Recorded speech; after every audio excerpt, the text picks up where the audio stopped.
25 जूनला आहे निर्जला एकादशी. आता ही जी निर्जला एकादशी आहे ना, तर त्या एकादशीला फक्त म्हणजे उपवास दिवसभर करायचा, फराळाचं खायचं असं नसतं, हे सगळ्यांना माहिती आहे. निर्जला एकादशी म्हणजे पाण्याशिवाय उपवास असं खरं तर त्याचा अर्थ आहे. पण अर्थात प्रत्येकाची प्रकृती वेगवेगळी असते आणि इतका कडक उपवास सगळ्यांना झेपत नाही.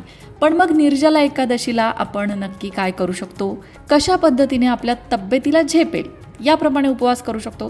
त्याचबरोबर जर खरंच तुम्हाला अगदी कडक उपवास एकादशीला करायचा असेल तर तो कसा करायचा आणि त्याचं काय फळ असतं, नक्की कुठलं पुण्य आपल्याला लाभतं, या सगळ्याबद्दल आपण या व्हिडिओमध्ये चर्चा करणार आहोत. मंडळी, वर्षभरात एकूण 24 एकादशी येतात. आता यंदा अधिक महिना होता तर त्यामुळे 2 एकादशी आणखीन जास्त आल्या, हे सगळ्यांना माहिती आहे. पण अधिक महिना नसतो तेव्हा प्रत्येक वर्षी वर्षभरात 24 एकादशी असतात आणि त्यातली निर्जला जी एकादशी आहे, ती निर्जला एकादशी जर तुम्ही शास्त्राप्रमाणे केलीत ना, तर ती एकादशी तुम्हाला उरलेल्या सगळ्या 23 एकादशींचं पुण्य मिळवून देते असं म्हटलं जातं.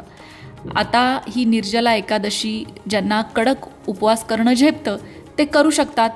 त्यामध्ये पाणीसुद्धा घ्यायचं नसतं दिवसभर. निर्जला एकादशीच्या निमित्ताने आपल्या पूर्वजांनी पाण्याचं महत्त्व अधोरेखित केलेलं आहे. कारण हे व्रत ऐन पावसाळ्यात येत असल्याने पावसाचं पाणी साठवा, अन्यथा बिन पाण्याचं राहावं लागेल, असा संदेशच जणू काही या व्रताच्या निमित्ताने शास्त्रकारांनी दिलाय. म्हणून निर्जला एकादशीचं व्रत निर्जळी राहून अर्थात पाणी न पिता केलं जातं. द्वादशीला कृष्णाला फूल वाहून हा उपवास सोडला जातो. पण अर्थात मी सुरुवातीला म्हटलं तसं सगळ्यांची प्रकृती एकसारखी नसते, त्रास होतो. आपल्या तब्येतीला त्रास होईल अशी कुठलीही साधना उपासना नक्कीच करू नये, असा कुठलाही उपवास नक्कीच करू नये. आपली कपॅसिटी असेल, आपण करू शकतो हे जर माहिती असेल, आपली तब्येत साथ देणार असेल तर अवश्य करावा. एकादशीचा उपवास म्हणजे महिन्यातून 2 दिवस तोंडाला आणि पोटाला पूर्णपणे विश्रांती देण्याचा दिवस. अर्थात जे लोक फराळ न करता एकादशी करतात हे विधान त्यांनाच लागू होतं बरं का. एकादशी आणि दुप्पट खाशीवाल्यांना नाही. कारण देवाचं नाव घेत विषय, विकार, वासना यातून मन अलिप्त करावं यासाठी दर महिन्याला विष्णू उपासनेच्या स्वरूपामध्ये एकादशीचा उपवास व्रत करायला सांगितलं जातं. आता ज्यांना मान्य आहे की निर्जला उपवास नाही झेपत आहे, पण याचा अर्थ असा नाही की दिवसभर बटाट्याचे चिप्स खा, साबुदाणा वडे खा किंवा खिचडीच खा, असं दिवसभर चरत राहणं याला उपवास नक्कीच म्हणत नाही.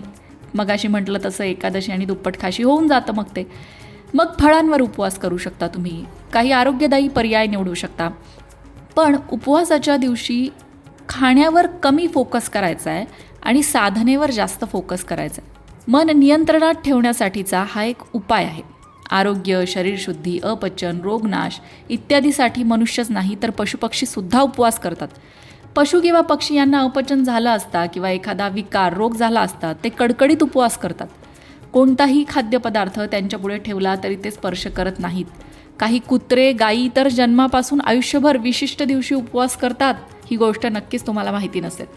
यावरून मानवाने उपवासाचा खरा अर्थ समजून घेतला पाहिजे.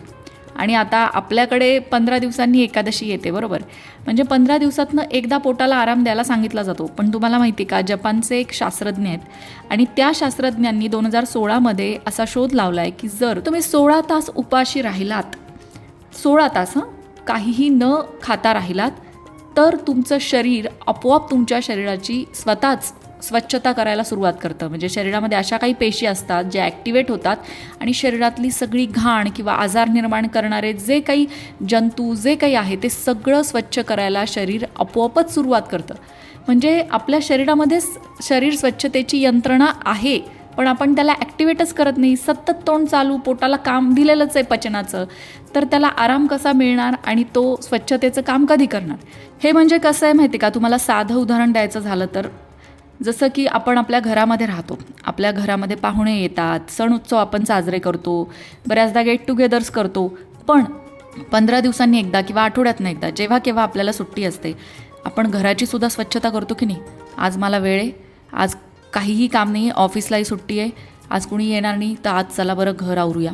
महिला वर्ग किचनची साफसफाई तर करतातच, जसा त्यांना वेळ मिळतो, दुसरं कुठलंही काम नसतं तसं त्या सगळ्यात आधी किचनची स्वच्छता करायला सुरुवात करतात. अगदी आपल्या शरीराची यंत्रणासुद्धा तशीच आहे. जेव्हा त्याला इतर कुठलंही काम दिलं जात नाही, सुट्टी दिली जाते पोटाला, तेव्हा ते स्वच्छतेचं काम करतं. पण ती सुट्टी देणं हे आपल्या हातात असतं की नाही. आपण पोटाला सुट्टी द्यायला हवी. अतिरिक्त अनावश्यक अन्न सेवनाच्या संदर्भात वैदिक धर्मामध्ये उपवास, लंघन, अल्पाहार, लघु आहार, दुग्ध आहार, फलाहार इत्यादी कल्याणकारी योजना सांगितलेल्या आहेत. म्हणजे त्या जपानच्या शास्त्रज्ञांनी जे मी तुम्हाला म्हटलं ना की 16 तास उपाशी राहिल्यानंतर शरीर स्वच्छता करता हा जो शोध लावला तो 2016 साली लावला, ज्याला ॲटोफिजी म्हणतात. पण आपल्याकडे एकादशी किती पूर्वीपासून चालत आलेली आहे. म्हणजे आपल्या ऋषीमुनींना हे माहिती होतं की शरीराला आरामाची गरज आहे, पोटाला आरामाची गरज आहे, शरीर शुद्धीसाठी हे करणं आवश्यक आहे. म्हणून आपल्याकडे मग चतुर्थी येते महिन्यातनं एकदा, किंवा एकादशी येते, किंवा काही जण अगदी आठवड्यातनं एखाद्या वारी उपवाससुद्धा करतातच. हे आपल्याकडे पहिल्यापासूनच सांगितलेलं आहे. आपण जेव्हा अशा पद्धतीने उपवास करतो ना तेव्हा अनेकांना वाटेल की मग अशक्तपणा येतो किंवा गळून जातं अंग.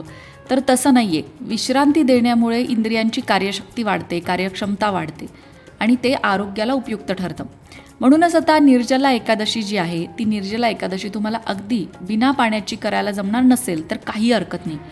पण तुम्ही उपवास मात्र करा. मग तो फलाहार घेऊन करा, दूध घ्या, किंवा हलक्या गोष्टी म्हणजे भगर तुम्ही खाऊ शकता एक वेळेला.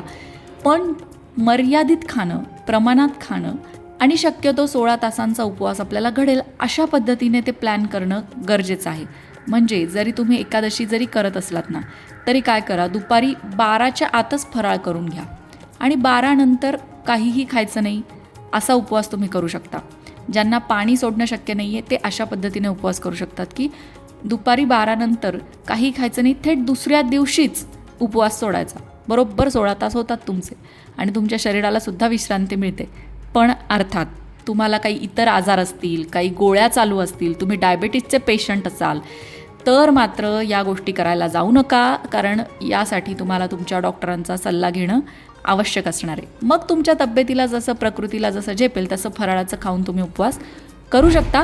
पण त्या फराळाच्या पदार्थांमध्ये तेलकट तुपकट पदार्थांचा समावेश करू नका, आरोग्यदायी पदार्थांचा समावेश करा. उपवासाचं स्वरूप तुम्ही थोडं बदलून घेतलं तरी चालेल, कारण उपवास मुळातच आपल्या आरोग्यासाठी आहे हे लक्षात ठेवा. उपवासाचा मुख्य लाभ हा आहे की आपल्या अन्नाशयामध्ये न पचलेलं अशुद्ध द्रव्य, जे काही असे अन्नघटक आहेत त्यातून विषारी द्रव्य उत्पन्न होत आहेत, विषाणू, रोगबीज, रोगाणू, रोगजंतू हे सगळं उपवासाने नष्ट होतात.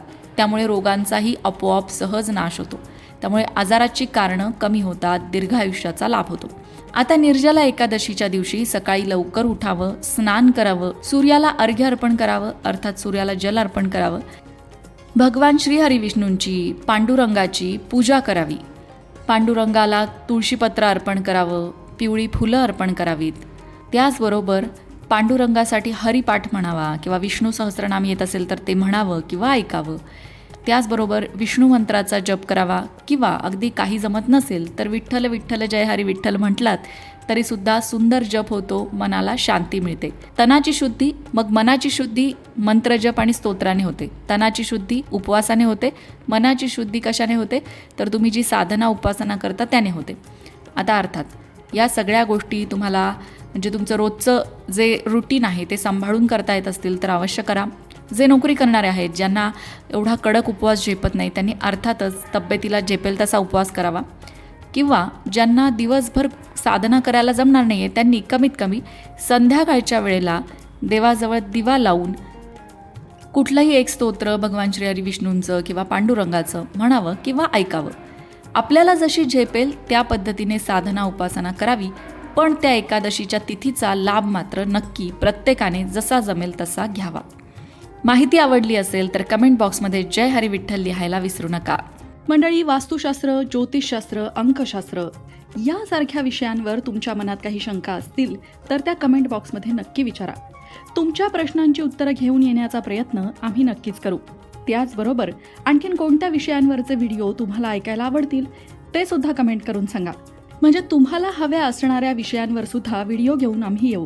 अशाच प्रकारच्या माहितीपूर्ण व्हिडिओंसाठी लोकमत भक्ती चॅनलला सबस्क्राईब करा आणि बेल आयकॉनवर सुद्धा क्लिक करा.